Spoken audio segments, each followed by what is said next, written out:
Hey guys, what's going on? DemiGodReviews here. Before I get started with today's episode of the Arcade Cabinet, or this week's episode of the Arcade Cabinet, I know I promised you guys a game called Uncanny Valley for the Xbox One. I didn't get a chance to fully beat it. That game's actually very long as an indie title, and I really haven't gotten a chance to sit down and fully complete it as it is a very long title. So for this week, I decided to swap out Uncanny Valley for a game that I've practically beaten, run through, and even put some time into, and that is Retro City Rampage DX for the PS4.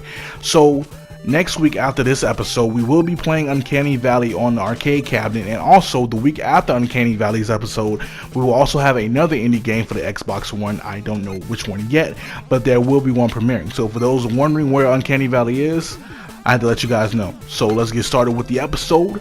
Let's get into it with the Arcade Cabinet. Cue the music!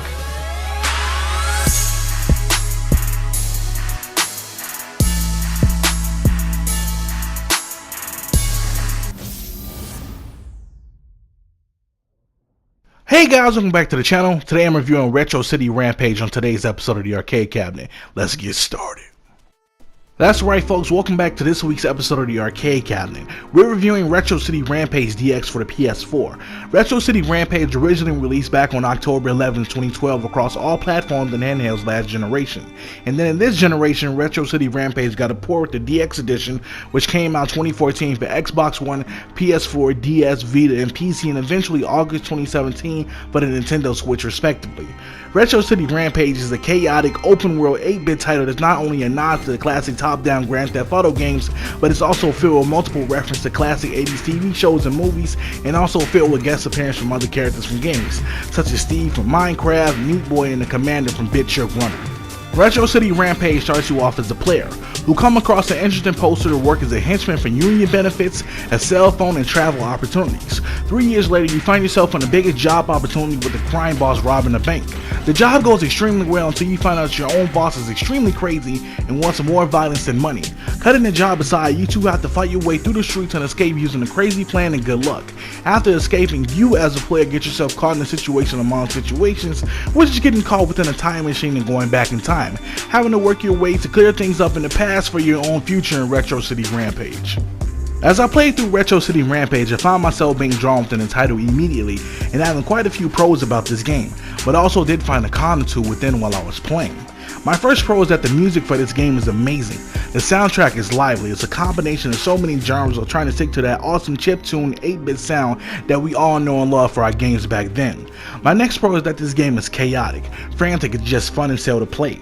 Retro City Rampage delivers a very fun and violent experience within the gameplay, whether you're doing a story, the Rampage challenges, or simply doing free roam with the guest characters. My next pro for this game is that the story is legitimately long. It has a good amount of length to it for such a small base title. It's at least 67 or 68 missions in total, and you'll find yourself replaying some due to how challenging the game can be within fights.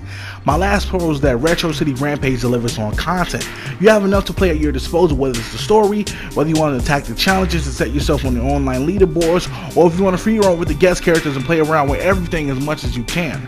My only true con with Retro City Rampage is that the controls feel loose. It's either extremely hard to get the aiming down correctly for the sticks, or you're overdoing it with the D-pad, and that makes it extremely uncomfortable to play. But all in all, if I truly had to give Retro City Rampage a score for its quality music, fun as hell gameplay, lengthy story, and packed content, but still suffering from awful and dated controls, it would have to be a 4 out of 5. Alright guys, that concludes this week's episode and review of the Arcade Cabinet. Next week we will be premiering the indie title Uncanny Valley on the Xbox One on the Arcade Cabinet, so keep your quarters ready for that. Also, after Uncanny Valley we will be having an Xbox indie title making its appearance, but I just won't say which one that will be, as that one will be a surprise.